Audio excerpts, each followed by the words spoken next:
तस्स भगवतो अरहतो सम्मा सम्बुद्धस्स।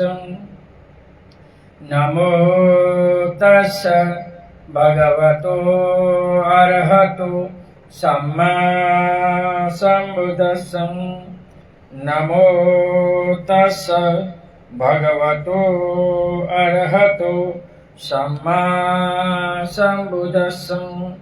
बुद्धं शरणं गच्छामि, धम्मं शरणं गच्छामि, संघं शरणं गच्छामि, द्वितीयंपि बुद्धं शरणं गच्छामि, धम्मं शरणं गच्छामि, संघं शरणं गच्छामि, तृतीयंपि बुद्धं शरणं गच्छामि, तृतीयंपि धम्मं शरणं गच्छामि, तृतीयंपि संघं शरणं गच्छामि। इतिपिसो भगवा अरहं सम्बुद्धो विद्याचरण सम्पन्नो सुगतो लोकविदो अनुत्तम पुरुषधम्म सारथि सार्थ देवमनुष्याणां बुद्धो भगवन्। स्वाखातो भगवता तमो संदीठिको अकालिको एहिपासिको औपनायिको पाच्यतं वेदितवो विभु। सुपटिपन्नो भगवतो सावकसंगो भुजुपटिपन्नो भगवतो सावकसंग सामिति पटिपन्नो भगवतो सावकसंगो। यदिदं चत्वारि पुरुषयुगानि अष्ट पुरुषपूगला एष भगवतो सावकसंगो। आहुणेयो पाहुणेयो दक्षिणेयो अंजलिकरणेयो अनुत्तरं पुण्यं खेतं लोकसाधि। साधु साधु साधु। वर्षावास में अमरबोध विहार गुजरात से भिक्षु पथिक दंपत गाथा गाकर आपको समझा रहे हैं। पंडित वगो 81 गाथा। शीलो यथा एकदधनु वातेन समीरति एवं निंदा पशांसून समंजन्ति पंडिता। शीलो यथा एकदधनु वातेन समीरति एवं निंदा पशांसून समंजन्ति पंडिता। भगवान कहते हैं जिस प्रकार ठोस पहाड़ पर हवा से नहीं डोलता उसी प्रकार बुद्धिमान व्यक्ति निंदा और प्रशंसा से नहीं जीतते। सुख दुख लाभ हानि यश अपयश निंदा प्रशंसा ये 8 संसार का लोक स्वभाव है और बुद्धिमान व्यक्ति इनको धुएं की तरह उड़ा देता है, इनके सामने नहीं देखता। एक भिक्षु को भी ऐसी सिस्टम अपराय होनी चाहिए।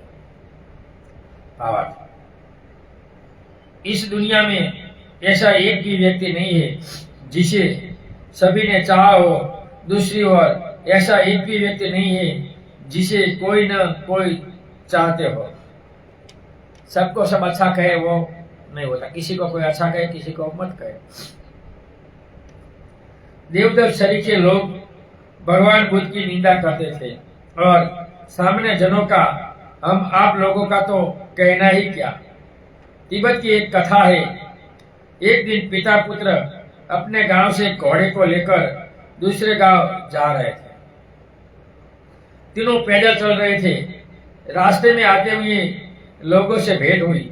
वे पिता पुत्र पर व्यंग करने लगे, देखो घोड़ा खाली बिना सवारी किए चले जा रहे हैं, कैसे ये दोनों मूर्ख हैं। ये सुनकर पिता पुत्र से कहा, तुम घोड़े की सवारी करो।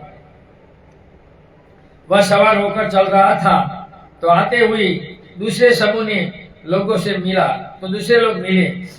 वह उन दोनों की पुनः निंदा होने लगी। देखो यह पुत्र कैसा असभ्य है, स्वयं घोड़े पर सवार है और पिता पैदल चल रहा है।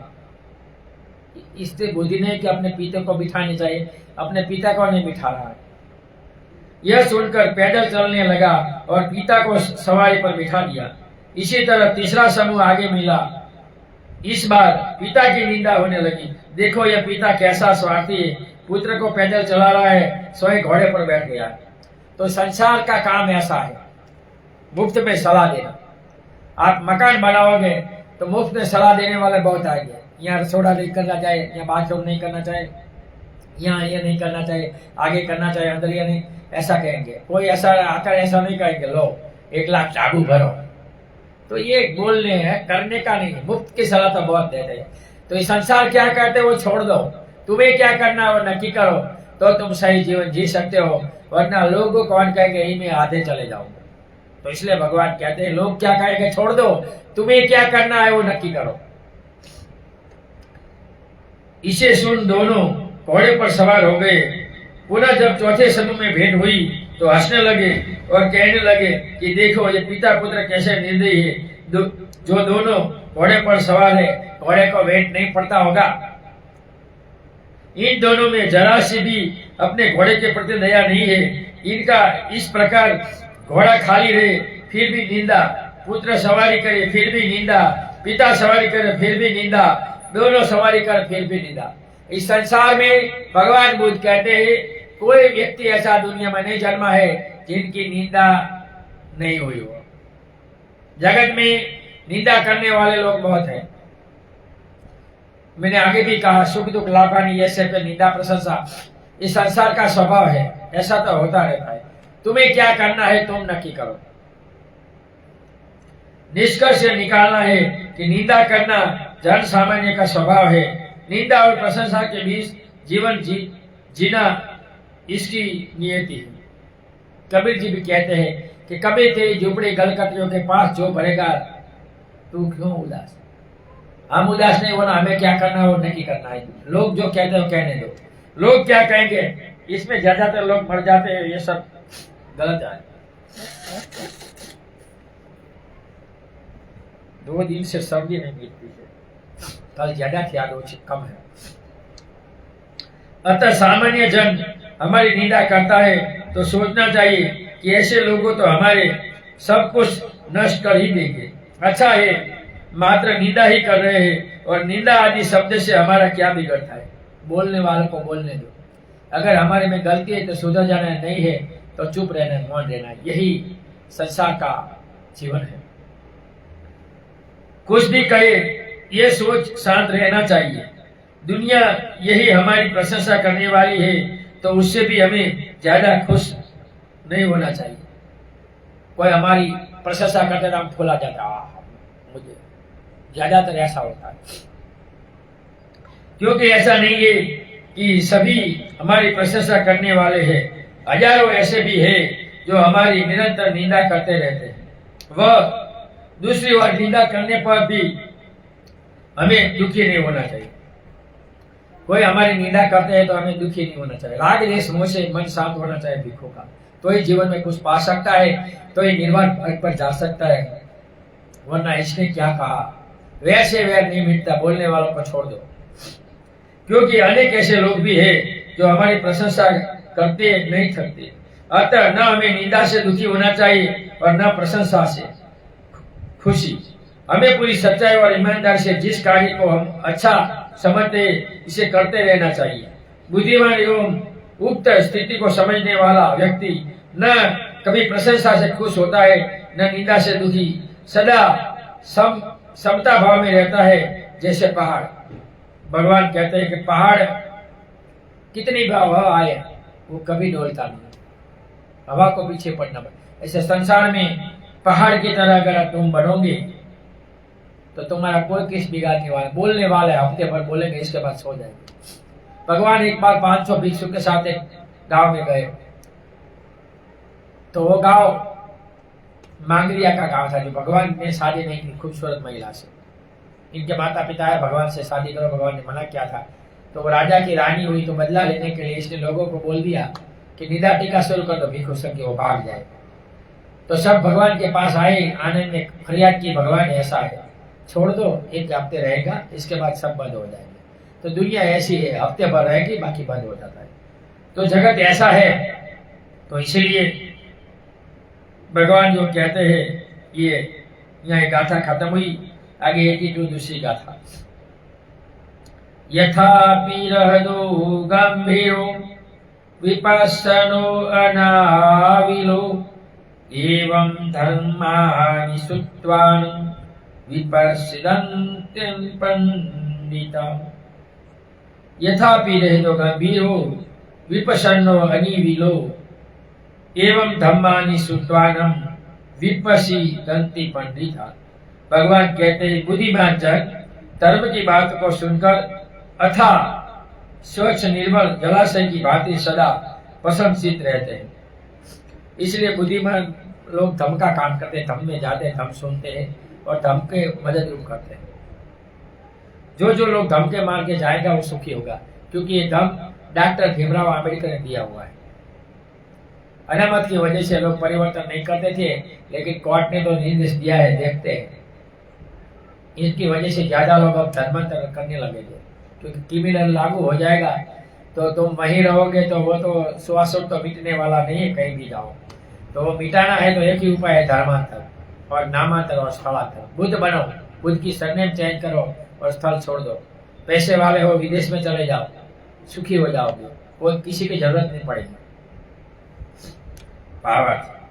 श्रावस्ती की काण माता ने 4 बार अपनी पुत्री को विदा करने के लिए कुआं बनाया और 4 बार भिक्षाटन में आए हुए भिक्षुओं को दे दिया। इसी प्रकार विलंब हो जाने के से काणा के पति ने अपना दूसरा विवाह कर लिया। काण अपने माता के घर आई थी, रास्ता पैदल करके जाना था, कुआं बनाया। तब तो बहुत से भिक्षु भिक्षा मांगने आते। इनकी माँ बहुत धर्म सदावान थी। मालपुआ तो किसको मिठा, एक भिक्षु देते थे, सब भिक्षु को जानकारी दे देते, आगे जाओ वहाँ पुआ मिलता है, जाओ वहाँ पुआ। लेकिन कोई भिक्षु देखते नहीं है कि इनका घर गरीबी है, कैसे है कैसे। तो पुआ खत्म हो जाता। तो दीकरी को कल जाना, कल पुआ बनाया, कल भी आया। ऐसा 3-4 बार हुआ। तो उन्हें वहीं रहो और दूसरी शादी कर ली। जब कान्हा को यह बात मालूम हुई, तब उसने भिक्षु को देखकर गाली देना शुरू कर दिया। ये कैसे है भूखे, हमारे यहाँ आकर हमारा कुएं लेके, इनकी वजह से मेरी माँ भी भूख इनको देती रही और मैं लेट हो गई, मेरे पति ने दूसरी शादी कर ली और मैं अभी माता पिता का घर बैठी हूँ। एक टक मुंडा को नहीं देना चाहिए, भगा देना चाहिए, ऐसे तैसे बोलने लगे। मुझे इन्हीं मथ मुंडों ने अभागिनी बना दिया, मेरे पति ने दूसरी बीवी कर ली। इसी तरह गाली को सुनकर भिक्षुओं ने उस गली में जाना छोड़ दिया। देखो, जब जब वो भिक्षु भिक्षा लेने जाते तो गालियां देते, ए मत मुंडी आए भूखे, मेरा घर बिगाड़ा, कभी क्या पुआ देखे नहीं है, एक खाते तो दूसरे को बोल देते हो, ऐसे तैसे बोलती। तो भिक्षु को लगा वो छोड़ दो, पहले मीठे लगे लेकिन अब गाली मीठी नहीं लगी तो छोड़ दिया। भगवान ने इस समाचार को पाकर उस गली में गई। काण माता ने भगवान को देखकर आसन बिछा, भोजन कराया। काण भी चुपचाप रोती हुई खड़ी थी। आज तो भगवान आए, कोई आते नहीं थे, भगवान खुद आया वो गली में। वो काण माता ने भिक्षा ने अपने घर भोजन कराया, वो भगवान को देखकर रोती रही। भगवान ने पूछा, काण क्यों चुपचाप रोती खड़ी है? भगवान तो त्रिकाल ज्ञानी थे, भगवान को सब पता था, फिर भी भगवान ने पूछा कि बेटा क्यों रो रही हो? तब काण माता ने, पंते इससे पहले दिनों की भिक्षु लोगों को गाली देने के कारण आज लज्जित होकर रो रही है। भगवान ने कहा कि वो ने ऐसा ऐसा हुआ तो इनकी वजह से भिक्षु आना बंद हो गए, तो आज आप आए हैं तो लज्जित होकर रोए, क्या करें? इसे सुनकर भगवान ने काणा को उपदेश दिया। उपदेश में अंत में वह श्रोतापति हो गए। श्रोतापति शतुगामी अनागामी अर्थ। जिन व्यक्तियों के पास पुण्य जन्मों का पूर्व कर्म होता है वही श्रोतापति हो सकते हैं, बाकी सुनने वाले तो बहुत है, सब नहीं होते। पर भगवान तो त्रिकाल ज्ञानी थे, वह जिस गांव में जाते थे सुबह 4 बजे समाधि में देख लेते रात किसको मैं कब दूं। आज कौन श्रोतापति होने वाले हैं, कौन मेरे धर्म को सुनने वाले हैं।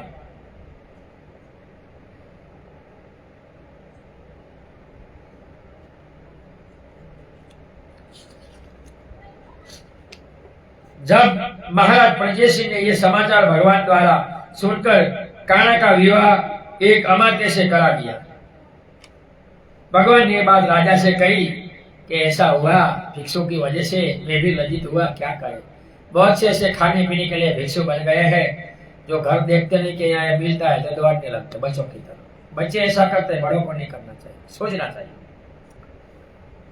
तब से वह रात और दिन भिक्षु और भिक्षुणी संघ को मानती पूजती दान देती हुई धार्मिक जीवन व्यतीत करने लगी। भगवान ने देखा कि ये रो रही है, इनका घर बिगड़ा है, ये धर्म को भिक्षु को अभिवादन नहीं करेगी तो इनका कुछ करना चाहिए। तो भगवान ने बात राजा से कही और राजा से इनका विवाह एक अमात्य से करवा दिया और इनका जीवन सुखी हो गया। और तब से वो सदावान बन गई और फिर धर्म में आ गई। तो कभी कभी ऐसा काम करना चाहिए। एक दिन धर्म सभा में भिक्षुओं ने इसकी चर्चा की। भगवान ने उसे सुनकर बबू जातक को यह उपदेश देते हुए तभी भगवान ने गाथा गाई। सामान्य अच्छे और बुरे का ज्ञान तो बहुतों को होता है, लेकिन अच्छे और बुरे का विवेक कर तदनुसार आचरण बुद्धिमान लोग ही करते हैं। अच्छे बुरे बुद्धिमान लोग सोचते हैं, सामान्य लोग नहीं सोचा। सामान्य लोग तो अपने स्वार्थ लोग को सोचते हैं, ये मिला है दूसरों को भी मिला, देने वाला देता है ना, लेकिन देने वाले को क्या प्रॉब्लम है वो नहीं देखते। मेरे भी कल ऐसा हुआ, थोड़ा फल वगैरह मेरे पास था तो मैं 2-3 दिन लोगों को दिए तो वहां से बहुत से बच्चे आ गए, क्या करे, नहीं था तो बिस्कुट खरीद कर दिया।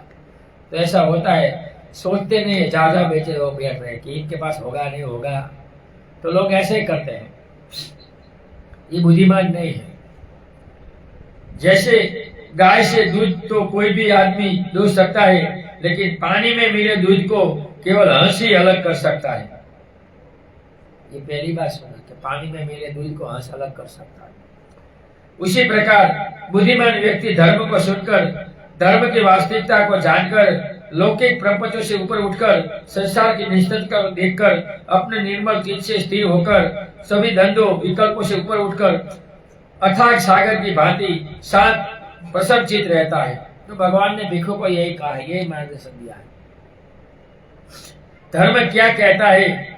व्यक्ति को राग द्वेष मोह ईर्षा लोभ से रहित होने को कहता है, लेकिन ऐसा उपासक अभी तक हमने नहीं देखा कि जिसको राग नहीं हो, द्वेष नहीं हो, मोह नहीं हो, ईर्षा नहीं हो, लोभ नहीं हो। लोभ भी तो बहुत है दान देने में। यदि व्यक्ति उसका आचरण करे या धर्म से उपदिष्ट यह वचन उसे सही लगे तो भी यह वेद से प्रसन्न होगा। तो भगवान कहते हैं कि बुद्धिमान लोग ही ऐसे होते हैं कि जो जलाए की तरह प्रसन्न होते हैं। अच्छे वचन आए बुरे वचन आए सुनकर निकाल देते हैं, दुखी नहीं होते। भिक्षु को भी भगवान ने कहा है कि सुख दुख लाभ हानि ऐसे पर निंदा प्रशंसा इस संसार का 8 लोक स्वभाव है, इसमें चित्त विकसित मत करे। जो विकसित नहीं करेगा वो निर्वाण मार्ग पर चल सकता है, बाकी नहीं चल सकता।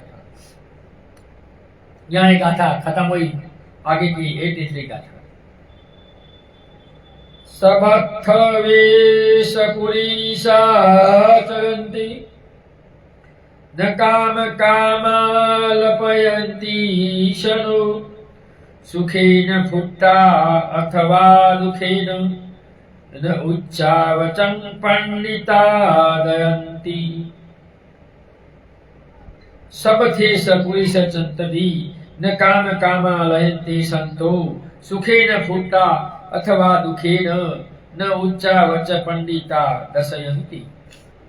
भगवान कहते सत्पुरुष कहीं भी आसक्त नहीं होते, वे काम भोगों की बात नहीं करते। उन्हें चाहे दुख हो चाहे सुख, बुद्धिमान व्यक्ति विकार क्लेश को समाप्त कर देते हैं।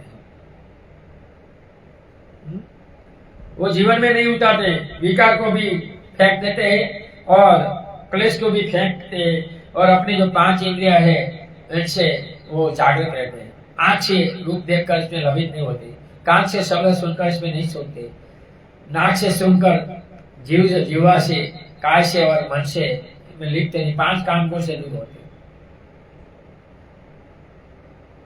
वही अपने मन को सवर कर सकता है, वही इंसान सुखी हो सके। बुद्ध काल में से ऐसे उपासक थे, अभी तो भिक्षु भी नहीं मिलते ऐसे।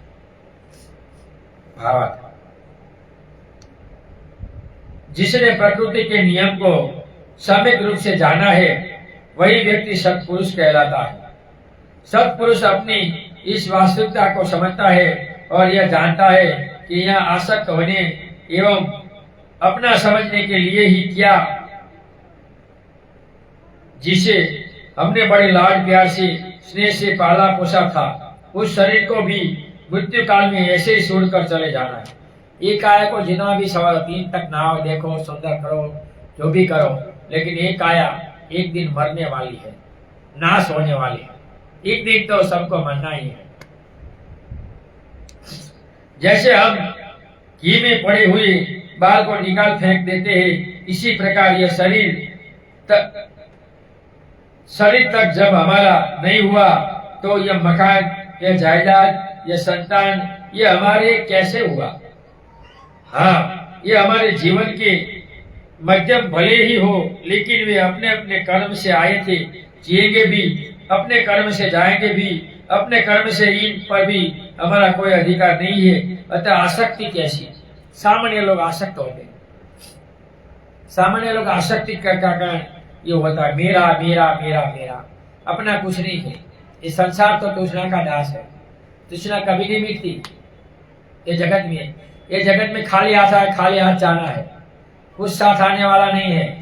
ये जगत अनित्य है, एक दिन मरना है, इसमें किसी को भी मरना है, एक बार मरना ही है।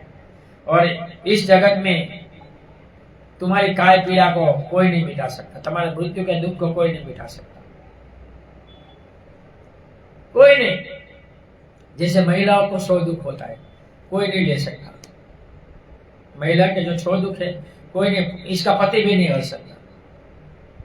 इस संसार में पुरुष प्रधान संस्कृति के कारण पहला लड़की या लड़का होना, बहुत बार गर्भ में लड़की को मार देते हैं, लड़का ही चाहिए। तो इसमें महिला का कोई दोष नहीं, पुरुष का दोष है। फिर भी दुख किसके पर आता है? महिला का। दूसरा धर्म का दुख, वो भी पीड़ा महिला को ही भोगना होता है। लड़का ही होना, वो दुख महिला को ही भोगना होता है। लज्जा रखना, वो भी दुख महिलाओं को ही भोगना होता है। अपमान, छोटी है तो पिता से दुखी, यंग होकर पति से दुखी, बुढ़ी होकर मां पुत्रों से दुखी, कोई नहीं छोड़ सकता। धर्म के दुख, ये पहनना चाहिए, ये करना चाहिए, ये करना चाहिए, ये नहीं करना चाहिए, विधवा होती तो ऐसे जीना चाहिए, मुंडन करना चाहिए, ये करना चाहिए। गुलामी महिलाओं पर बहुत हुई है। भगवान बुद्ध के धर्म में ऐसी कोई गुलामी नहीं है, स्त्री स्वतंत्र है, इनको पर जीने का अधिकार है, ऐसा भगवान ने कहा है। जो व्यक्ति अपने में और अपनों से आसक्त नहीं होगा, काम भोगों क्षणिक सुख है जो वासना जनित है, इसलिए भगवान ने वासना को मांस खाते हुए कुत्ते के समान सोचा है कि कुत्ते के घर, कुत्ता मांस बेचने वाले के घर जाता है तो कसाई लहू में हड्डी बोलकर इनके ओर फेंकता है, वो चबाता है, बहुत मीठा, लेकिन अपनी आयु कम करता है कुत्ता। ऐसे काम भोग से हम अपनी आयु खत्म करते हैं। काम भोग में कोई सुख नहीं है। अगर होता तो भगवान ये संसार त्याग कर नहीं जाते, क्योंकि निर्वाण संसार से नहीं मिलता। संसार काम भोग में भगवान ने पहला ही मार्ग बताया है। ये संसार में जीना काम भोगों में दुख है, तपस्या दुख है, और मध्यम मार्ग हमारा है। मध्यम मार्ग के बिना विमुक्ति नहीं है। ये जो काम का सुख है, दूसरा है भौतिक सुख, वो क्षणिक है। कितना भी अच्छा मकान बनाओ, एक दिन गिरेगा, गिरेगा नहीं। कितना भी अच्छी गाड़ी लो, बिगड़ेगी, दुख देगी। तो जगत में सब सुख क्षणिक है, आज रहेगा कल चला जाएगा। इसलिए सत्पुरुष ऐसे सुख के पीछे नहीं दौड़ते। जिन्हें करने से पश्चात तुरंत सोचने पर अपने कोई लजा आए, ऐसे काम कोई सत्पुरुष कैसे कर सकता है? 2 दिन पहले यहाँ 18 लाख की चोरी हुई, पकड़े गए, सही भी चले गए, गलत भी चले गए। तो गलत काम किया तो ना, तो गलत काम करते क्यों है? सत्पुरुष कभी गलत काम नहीं करते। भले हो सत्पुरुष को पार्थिव पीड़ा एवं दुख भी झेलना पड़े, लेकिन वह राग, द्वेष, लोभ, ईर्षा आदि विकारों से प्रभावित होकर कार्य कभी नहीं करेगा। सत्पुरुष राग में दौड़ेगा नहीं, क्रोध से झगड़ा नहीं करेगा, लोभ नहीं करेगा, समय समय पर दान करेगा, किसी सुखी लोगों की ईर्षा नहीं करेगा और अपने विकार को कम करेगा, बढ़ाएगा नहीं, दूसरे को सुखी देखकर रोएगा नहीं। एक बोझ को, एक आंबेडकरवाद को कट्टरता नहीं होनी चाहिए, दानी होना चाहिए, दूसरों को सुखी देखकर इनको सुखी होना चाहिए। इन क्लेशों के द्वारा प्रेरित कोई भी कार्य यदि तत्काल फायदे एवं सुख भी देता हो, निश्चित ही उनका दूरीगामी परिणाम दुखद ही होता। बोला चोरी में पैसे आ जाता है चोर को, लेकिन पकड़ा जाता है तो दुखी होता है। जब इनका जो घड़ा भर जाता है तो एक बार तो पकड़ाते हैं तो मार खाना ही पड़ता है, दंड भी लेना पड़ता है। क्या कभी जहर के बीच से अमृत पैदा हो सकता है? नहीं। आम से आम ही पैदा होगा, नीम से आम पैदा होने की संभावना नहीं। व्यक्ति फल को न भोगते तक विष के बीज से अंकुरित हरियावाली के हरेपन का चक्षु से उपभोग भी करे, लेकिन अंतिम परिणाम तो नाश ही होगा। जब चक्षु नहीं होती है तो बहुत अच्छा, लेकिन भोगना तो पड़ेगा। बहुत लालच होता, अधिकारी पैसा इकट्ठा करते, पकड़े जाते, सब चला जाता है, जेल जाना पड़ता है। पहले तो बहुत पैसे ठीक लगता है, साफ साफ सब करते हैं, तो ऐसा है। बुद्धिमान व्यक्ति वह है जो क्लेश रहित होकर कृत्य करता रहता है, राग देश जीवन में नहीं लाता, वही बुद्धिमान है। अपने तनख्वाह से भ्रष्टाचार नहीं करता। एक बहुत को कभी आंबेडकरवाद को भ्रष्टाचार नहीं करना चाहिए, लेकिन हम देखते हैं कि बाबा साहब के नाम से देश में 6000 संगठन है। चाहे भीम खोद डाली सीम, अपने पेट भरा, समाज को तोड़ दिया। ऐसे ही बहुत ज्यादा संगठन कर रहे हैं, माफ करना, दुरुपयोग कर रहे हैं एटीएम की तरह। क्या कर देखते इन लोगों को भगवान बुद्ध की करुणा हो तो हम में आए और ये सब अच्छा कार्य करे, और हम आगे क्या कह सकते हैं। यह गाथा खत्म हुई, आगे की गाथा एक ही फोर। न हेतु न पस हेतु न पुत्रम इच्छे न धनं रटन न इच्छेय अधम्मेन समधीतमन्नु सशिल्वा पयवा धार्मिकोऽस्य न तमेन पस्मे हेतु न पूछे न धन रतन न इच्छे अधम्मे समधीनो न शिल्वा पयवा धम्मेनोऽस्य। भगवान 84 गाथा में कहते हैं, पंडित भगवों में, जो व्यक्ति अपने लिए और दूसरों के लिए अधर्म के द्वारा पुत्र, संपत्ति और राज्य नहीं चाहता, अर्थात जो अधर्म से अपनी उन्नति नहीं चाहता, वह सिलवान, प्रज्ञान और धार्मिक कहलाता है। बाकी ज्यादातर अधर्म से ही संपत्ति मिलती है, धर्म से नहीं मिलती। पैसा तो सही बुरे दोनों मार्ग से आता है, लेकिन सही मार्ग में लंबा टिकता है, अधर्म से आता है, चला जाता है। इसलिए बोलते हैं लक्ष्मी 2 प्रकार के है, सूर्य और असुरी।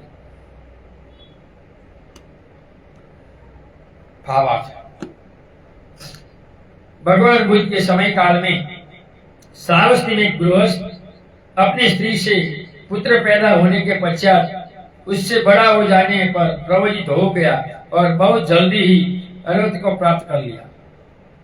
माता पिता के वजह से तो शादी करनी पड़ी, एक बच्चा हुआ, बच्चा थोड़ा बड़ा हुआ तो वो भिखू हो गए। मुझे भी बहुत लोग कहते हैं कि तुम्हारी पहले शादी हुई थी। मैंने कहा कितने बच्चे थे? 2। तो तुम भिक्षु बने, लेकिन बाबा साहब को पढ़ा तो मैं पागल हो गया। तो इनका क्या होगा? वो भी कर्म लेकर आए तो वो थोड़े दुखी हो। तो पहले सोचना चाहिए नहीं, अरे भाईजान हमारे वक्त में माता पिता शादियां करते थे, देखने भी नहीं जाते थे, हमें पता नहीं है। जब नक्की कर कर आते तब पता होता था। तो अभी देखना है, माता पिता की वजह से करनी पड़ती थी, अभी नहीं करनी पड़ती। इसलिए पूरी माहिती लेकर बोलना चाहिए। बहुत से लोग नहीं लेकर बोल देते हैं, तो क्यों बने ये जंजाल, क्या करें। कुछ दिन के पश्चात जब वह अपने घर भिक्षा हेतु पहुंचा तो अपनी अर्हत प्राप्ति के उपलब्ध निर्वाण सुख का अपने पुत्र को उपदेश किया, तो वह भी भिक्षु बन गया। वो इस गांव में वापस आया, भिक्षा मांगता मांगता अपने घर गया, अपनी बेटी ने भिक्षा दी, तो इनको भी भगवान ने इसी भिक्षु ने उपदेश दिया। इसका पूर्व कर्म था, तो इनको लगा कि मेरे पिताजी भिक्षु हो गए तो संसार में ठीक नहीं है, तो इसने सही निर्णय लिया है, तो मैं भी हो जाऊं, मैं ये जंजाल में क्यों पड़े। शादी करो तो जंजाल, बीवी के लिए बच्चे हो गए, इनके लिए मकान करना, पढ़ाना करना, ये जंजाल है। ये जीवन में कोई जंजाल नहीं, अकेले का जीवन है, वो भी संसार देते हैं भगवे को, कोई भूखा रहने की जरूरत नहीं होती, मिल जाता है। लेकिन हमारा थोड़ा विनय वाला नियम है, तो कभी कष्ट भोगना पड़ता है। इस पर उसकी स्त्री ने भी भिक्षुणी बनकर साधना कर कुछ ही दिनों में अर्हत प्राप्त किया। इनकी बीवी को लगा कि अभी बेटे पर मैं जी, वो भी भिक्षु हो गया तो मेरा जीना मुझे कौन पालेगा। ठीक है, जरा हानि से कोई भिक्षु बनता है, धन हानि से बनता है, बीमारी की वजह से बनता है, ओके, तो ऐसे भी ये कोई रिश्तेदार मर जाते हैं तो भी बनते हैं, क्योंकि रिश्तेदार तो सब भिक्षु हो गए, खत्म हो गए, तो इसने सोचा कि चलो मैं भी हो जाऊं। बहुत बार ऐसा होता है, ये 4 हानि के कारण लोग भिक्षु बनते हैं, तो इसने ये हानि के कारण बने, लेकिन इसने धर्म का आचरण किया, अकुशल धर्म को प्रहरण किया और अच्छा जीवन जीकर वो अर्हत्व प्राप्त हुई। जब उसकी चर्चा चारों तरफ फैली तो भगवान बुद्ध ने ये गाथा गाते हुए कहा था, तब भगवान ने गाथा गाई थी कि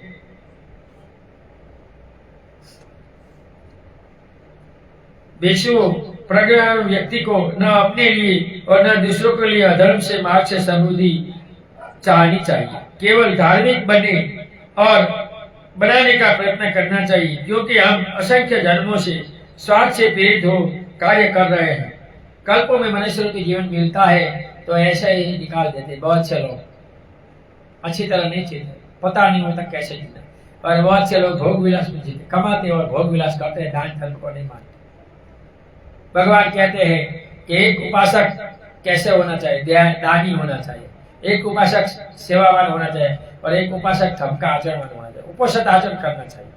13 साल के ऊपर बेटी बेटे होते हैं तो इनको भी उपोषित करना चाहिए, धर्म का आचरण सिखाना चाहिए, तो सिलवान हो गए तो भी अच्छी तरह जीवन जी सकते हैं, वरना कुछ नहीं।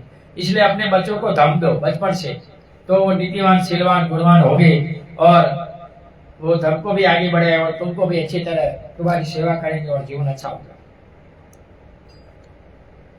इसलिए आज भी हम इस संसार चक्र में प्रतिदिन शारीरिक और मानसिक दुख को झेल रहे हैं। संसार में तो दुख है, इसलिए भगवान ने कहा जाति भी दुखा, जड़ भी दुखा, मन भी दुखा, वियोगो भी दुखो, वियोगो भी दुखो, पंच उपादान खंडा भी दुखा। इस संसार में सुख नहीं है, दुखी है, लेकिन हम दुख को सुख, सुख को दुख, मिथ्या दृष्टि में ये जन्म मन के चक्कर में दौड़ रहे हैं। सत्य को असत्य, असत्य को सत्य जानकर ऐसे ही मर जाते हैं।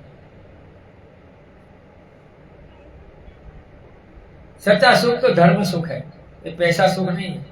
तुम 50 साल वापस जाओ तो हमारे पूर्वज गरीब थे लेकिन दानी थे, महादानी थे, दानपति थे, नहीं होता था तो भी देते थे। अभी तो बाबा साहब की वजह से बहुत मिला है, लेकिन देने में ठेका है, व्यसन में चला जाता है, शराब, गुटखा, बीड़ी, तंबाकू देखते हैं। बाबा साहब ने क्या सोचा था, क्या हो रहा है। आगे और भी इसी प्रकार के कृत्य को करते रहे तो जन्म जन्मांतरों में इससे भी घोर कष्टों का अनुभव करना पड़ेगा। जैसे कि हम आज अनेक लोगों को, प्राणियों को कष्ट भोगते देख रहे हैं, कल या दूसरे जन्म में हम लोगों को भी वह दशा बन सकती है। इसलिए मनुष्य रूपी जीवन मिला है तो मनुष्य में आना है या विमुक्त होना है, तो ये 3 कर्म करने का नहीं छोड़ना चाहिए। पहले धर्म का आचरण, उपोषित दस से अश्लील आचरण करो, माता पिता की, धर्म गुरु की, भिक्षुओं की बीमारों की सेवा करनी सीखो, और 5 एंगल से दान करो, अतिथि दान, संगदान, प्रथम दान, अकाल दान और अभय और निर्भय दान। ये 5 दान थोड़ा थोड़ा करते रहना चाहिए, व्यसन नहीं करना चाहिए। व्यसन करे वो बोध नहीं है, बोध थोड़ा थोड़ा रोज करता है दान, रोज करना चाहिए। कुछ भी करो, एक मुट्ठी अन्न न डालो किसी को, पक्षियों को, लेकिन थोड़ा दान करो। अंत यदि हमें संसार से मुक्त होना तो निर्वाण की प्राप्ति के अतिरिक्त और कोई दूसरा मार्ग नहीं। ये जन्म मरण से मुक्त होना है तो बिना निर्वाण तुम्हारा कोई कल्याण होने वाला नहीं है। निर्वाण मात्र अपने अंदर विद्यमान राग द्वेष मोह आदि क्लेशों को नष्ट किए बिना नहीं हो सकता। जब तक तुम राग द्वेष मोह नहीं धो सकते तो संसार में नहीं हो सकता। संसार बिना ब्रह्मचर्य विमुक्ति नहीं है, तो संसार में तो ब्रह्मचर्य है नहीं, तो परिशुद्ध ब्रह्मचर्य जीवन में पाल सकता है, इस संसार में नहीं हो सकता। घर संसार में, इसलिए घर संसार छोड़ना पड़ता है भिक्षु को। संसार में तो रहना है, घर संसार छोड़ना है। घर संसार में परिशुद्ध ब्रह्मचर्य नहीं हो सकता, अकेले में हो सकता है, इसलिए संसार छोड़ना। इसलिए बुद्धिज्म में ये स्त्री या पशु से कोई भिक्षु मैथुन करता है तो इनको गुरु को बुलाकर इसको संसार में वापस भेज देना चाहिए। वो परागी का है, वो कभी माप लायक कर्म नहीं है। यह सिर्फ अपनी कठिन ज्ञान साधना से संभव है कि गुरु की कृपा से निर्वाण प्राप्त नहीं हो सकता। बहुत से लोग सनातन धर्म में गुरु गांडा, गुरु गोबरा, गुरु देवर का देव, गुरु की मानो। भगवान बुद्ध बोलते हैं ये गलत है। गुरु शीलवान, गुरु त्यागवान, गुरु प्रज्ञावान, गुरु त्यागी होना चाहिए, शीलवान होना चाहिए, सदाचारी होना चाहिए और अकेला होना चाहिए, फकड़ होना चाहिए। जो फकड़ होगा वो जन्म मरण से मुक्त कर सकेगा। बाकी जो बीवी बच्चों के साथ वो काम गुण में पड़ा है, पंच काम गुण में, वो बाहर नहीं निकला है, वो तुम्हें जन्म मरण से कैसे निकालेगा। बहुत से लोग गुरु बोल लेते हैं, संतों मंतों परंपरा में मुक्त हो जाएंगे और भजन ऐसे सिस्टम में लिखकर सोशल मीडिया में डाल देते हैं। तो ऐसे कुछ होने वाला नहीं, ये सब मिथ्या दृष्टि है। क्योंकि जब लोग अंतर दृष्टि में अंतर होकर ध्यान साधना अलग अलग परंपरा की करते हैं तो वही सही है। इनकी भूख हो जाती है, वो सबसे बड़ा दुख है, लेकिन इनको लोग सुख कहते हैं, तो इनकी वजह से ये सब होता है।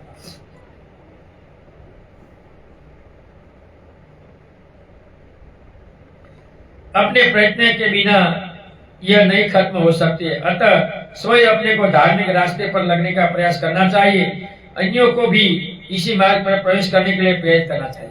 जो व्यक्ति खुद दान करता है, दूसरों को दान करने के प्रेरित करता है, तो मृत्यु के बाद भगवान कहते हैं वो जगत में जब मनुष्य भी जीवन मिलते हैं तो वो भी पैसे वाला होते हैं और इनके रिश्तेदार भी पैसे वाले होते हैं। लेकिन खुद दान करता है और किसको प्रेरणा नहीं देते तो वो पैसे वाला होता है, लेकिन इनके रिश्तेदार गरीब होते हैं तो इनके पैसे चले जाते हैं और वो दुखी रहते हैं। इसलिए खुद दान करना चाहिए, दूसरों को प्रेरणा करना चाहिए, और कोई कहे कि ये करना है तो इसके साथ जाकर भी कुछ देना चाहिए। कोई मना करे तो तुम्हारी कीमत नहीं जाएगी, इनकी जाएगी। बहुत से लोग ऐसा सोचते हैं मैं जाऊं और मुझे मना करे तो मेरी कीमत जाएगी। तेरे लिए थोड़ा तू जा रहा है, दूसरों के लिए जा रहा है। पहले ऐसा था, कोई साधु संत पुराने संसार में आए और पंच को बोले कि हमें ये काम करना है, आप कुछ दो, तो 2-3 लोग हर घर जाकर देते थे। अभी नहीं नहीं नहीं तुम जाओ महाराज, हम नहीं जाएंगे, हम ये दे देते हैं, ये कोई नहीं देने वाले, मेरी कीमत जाएगी। अरे कीमत तुम्हारी नहीं जाएगी मूर्ख। यदि ऐसा करते हो तो आप स्वयं अपना और दूसरों के जन्म जन्मांतरों तक कल्याण करते रहे। ऐसा कल्याण कुछ वर्षों के लिए, कुछ समय के लिए सांसारिक कल्याण से कई गुना महान है। इसलिए भगवान कहते हैं कि दान सेवा धर्म का आचरण मनुष्य रूपी जीवन में करना चाहिए। जो जो लोग ये करेगा इसका कल्याण होगा। गुरु तो मार्गदाता है, मोक्षदाता नहीं। गुरु मोक्ष नहीं दे सकता, इसलिए गुरु त्यागी होना चाहिए, गुरु शीलवान होना चाहिए, गुरु भोगी नहीं, अकेला होना चाहिए, जो पंच काम गुणों से मुक्त होना चाहिए। ऐसे तो हर संसारी मैथुन धर्म करता है, कोई नहीं करता ऐसा नहीं। मैथुन धर्म ही सबसे बड़ा मांसाहार है। बहुत से लोग मांसाहार के बारे में बोलते हैं कि हम मांस नहीं खाते। वो प्रश्न छोड़ो, हिंसा का है, नहीं करना चाहिए। मगर जगत में सबसे बड़ा मांस मैथुन धर्म, इसको छोड़ो। वो ब्रह्मचारी लोग, भिक्षु लोग, गृह त्यागी लोग ही कर सकते हैं, बाकी नहीं कर सकते। यहाँ एक गाथा खत्म हुई। 85 आगे की गाथा। अपकाते मनुष्येषु ये जन पारगामिनो अथाय इतरापजा तिरमेवानुधावन्ति। अपकाते मनुष्य जना पारगामिनो, अथाय इतरा पया तिरमीवार। भगवान कहते हैं जो निर्वाण के पार पहुंचे हैं वे थोड़ी ही है, दूसरे लोग तो इधर संसार के किनारे किनारे दौड़ते रहते हैं। हम नदी के जाते हैं तो नदी के मध्य में नहाने वाले थोड़े होते, किनारे चलकर देखने वाले ज्यादा होते। संसार में निर्वाण के पार पहुंचने वाले करोड़ों में होते हैं। इंडिया में तो होंगे कोई, लेकिन हमने तो अभी तक नहीं देखा। महाराष्ट्र में होंगे कि वहाँ जंगल में बहुत से पासों को भिक्षु देखे जाते हैं, तो वो निर्वाण का में अकेले जंगल में रह करते हैं, तो हो गए। भगवान बुद्ध के समय श्रावस्ती में एक गांव में रात भर धर्म उपदेश करवाया गया। पूरी रात धर्म उपदेश शुद्ध पठन भिक्षु करते हैं और इनके बाद इनका अर्थ समझाते हैं। अभी गुजरात में हम बहुत से लोगों को कहते, लेकिन कोई रखते ही नहीं, धर्म से भागते हैं, सिर्फ रैलियां करते हैं। सुबह में रैली लेकर निकलो, हाथ में झंडा लो हर कार्यक्रम में, तो ऐसे धर्म आगे बढ़ने वाला नहीं है। श्रोतापति शत्रुगामी अनागामी के बिना धर्म आगे नहीं बढ़ेगा। ये देखने से कोई तुम निकल जाओ, तो मन का तो स्वभाव है, 1 सेकंड में 284 प्रकार मिथ्या निश्चय, 64 प्रकार समझन, 12 प्रकार का विचार 1 सेकंड में पलट जाता है यहाँ से यहाँ। तुम्हें निकल कर कोई आएगा ये मत सोचो। बहुत से लोग हम प्रचार, ये प्रचार नहीं है। सही प्रचार करो। भगवान ने जो किया वो, भगवान कभी रैली लेकर नहीं निकले, भगवान ने कभी ऐसा नहीं किया।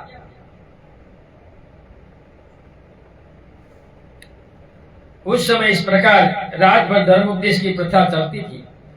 सारी रात धर्म श्रवण करने वालों में बहुत से लोग थोड़ी देर सुनने के बाद काम क्लेश में पीड़ित होकर घर चले गए। बहुत बार ऐसा होता है, बजट सत्संग होता है तो 12 बजे तक होते हैं, इसके बाद जो होते हैं वो रस वाले होते हैं, बाकी तो चले जाते हैं। शेर पड़े रहते हैं और वो गदर वगैरह चले जाते हैं। भगवान कहते हैं कि ये खेल तमाशा जब तक होता है, जब तक धर्म का प्रचार नहीं होता तब तक लोगों को ये ठीक लगता है। जब तक तो तुम्हारे धर्म का प्रचार नहीं करेंगे, भले 5 लोग ही बैठे, लेकिन करना चाहिए। हम देखते हैं बहुत से बोलते, कभी अभी तक गुजरात में शुद्ध पठन नहीं हुआ है कहीं। चलो भक्ति जी आप आओ, 2-3 घंटे प्रवचन दो और भगवान बुद्ध के सूत्र पढ़कर हमें सिखाओ। महाप्रचार सूत्र रखना है, कभी किसी ने नहीं रखा। मूल परंपरा में तो आना नहीं है, दिखावा करना है कि हम बौद्ध है, दीक्षा लेनी है, घर जाकर सोना है और अपनी बीवी मंदिर जाती है। 90% गुजरात में ऐसे बौद्ध है, 2 नाव पर पैर रखते हैं। कुछ वहीं बैठे बैठे चपकिया लेने लगे। कुछ लोग ऐसे हैं जो गंभीरता से सुन रहे थे। इनकी चर्चा जब भगवान बुद्ध से की गई तो उन्होंने इस श्लोक को कहा था कि लोग बैठते नहीं चले जाते हैं। तभी भगवान ने कहा कि रस वाले कम लोग होते हैं, किनारे दौड़ने वाले ज्यादा होते हैं, सब दौड़ने वाले भाग जाते हैं, रस वाले हैं वो बैठते हैं, पूरी रात तक रहते हैं, रात तक नहीं जाते। लेकिन धर्म में सोचना चाहिए। बहुत से ऐसे लोग होते हैं कि पेशाब करने भी नहीं उठते, धर्म छूट जाएगा। चाय पानी बीच में नहीं पीते, नहीं पीना है, मुझे पूरा धर्म सुना है, भागना नहीं। लेकिन बुद्धिज्म में ऐसा नहीं है। बुद्धिज्म में हर घंटे में होता है, 3 घंटे का प्रवचन होता है तो 1 घंटे में पानी दो, 1 घंटे बाद चाय दो और लास्ट के घंटे के बाद नाश्ता दो और चले जाओ। इसके बाद 1 घंटे में छूट। तो ऐसे प्रवचन हो सकता है, क्योंकि मन का नियम है 1 घंटे से ज्यादा एक्सेप्ट नहीं होता। 1 घंटे करो, थोड़ा विराम दो 10 मिनट, इसके बाद शुरू करो।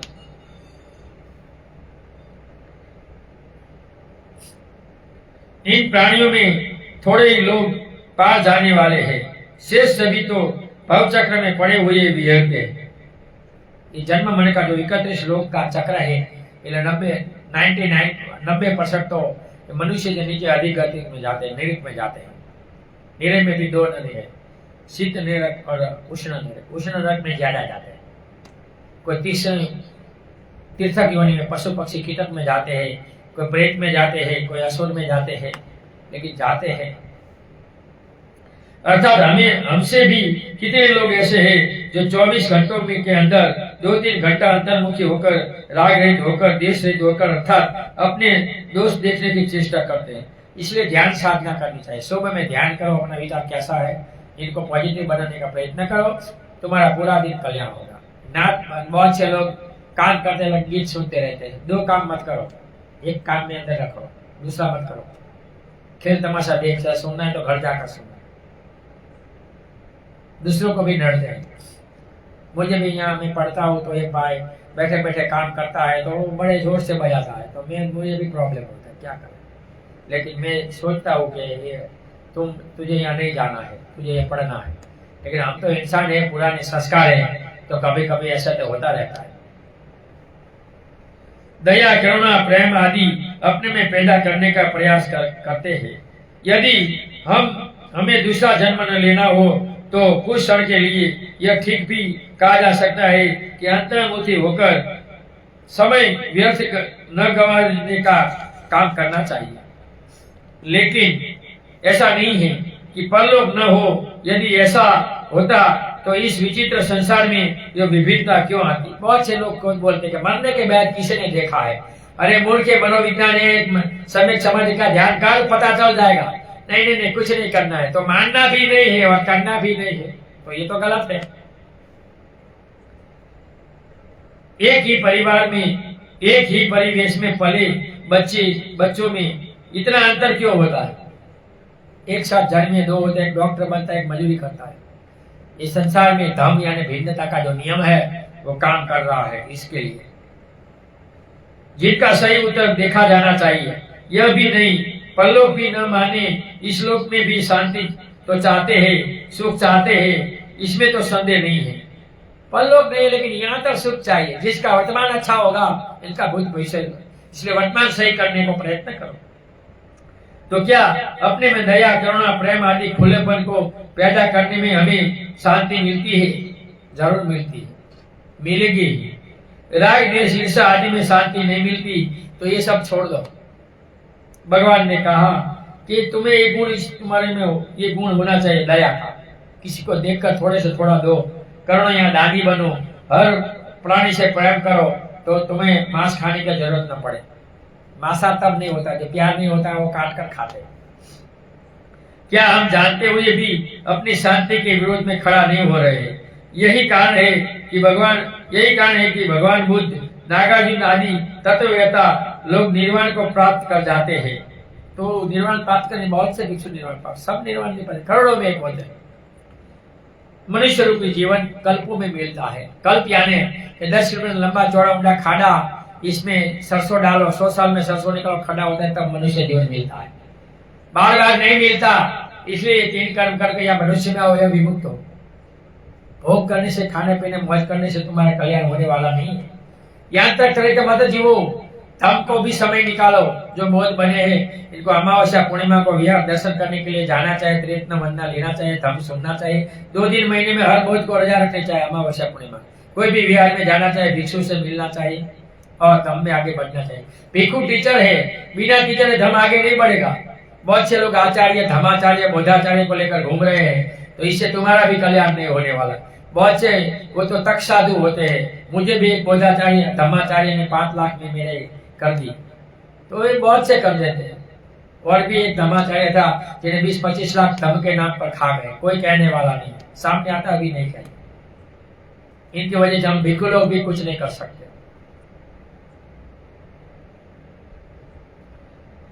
हम सभी के लोग इसी भव चक्र में कभी पशु पक्षी मनुष्य, कभी प्रेत और कभी नीरे लोक में घूमते रहते हैं, सही गलत नहीं जानते। अगर आप ये मनुष्य के नीचे नरक लोक 5 शीत नरक, 5 उष्ण नरक होता है, और प्रेत योनि, इससे आगे असुर योनि, और इससे आगे तीर्थक योनि यानी जीव जंतु पक्षी में नहीं जाना है।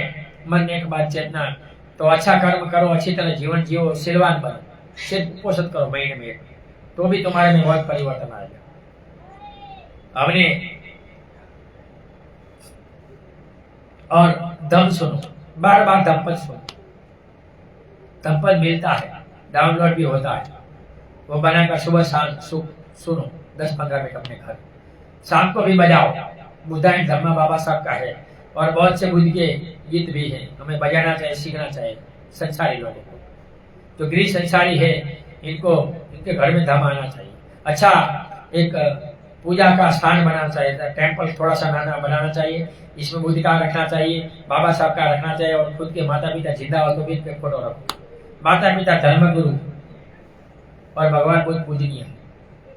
तुमने जिस भिक्षु से दीक्षा ली है इनका भी छोटा फोटो रखो इसमें, कि ये हमारा गुरु है, हमने इससे दीक्षा ली, इससे हम बोध बने, या इससे हमने गुरु बोध लिया, इनका धर्म सुना तो अब हमें जीवन में आगे बढ़े, इसलिए हम इसको गुरु मानते हैं, तो इनके फोटो रखो। किसी से प्रेरणा मिली है कोई भिक्षु से तो इनको मानना चाहिए, रखना चाहिए। तो ये भवचक्र जो घूमते रहते हैं, ये भवचक्र से बाहर आना चाहिए और बाहर निकलने के लिए प्रयत्न करना चाहिए, यही मनुष्य का जीवन है। तो यहाँ हमारा समय हो गया है।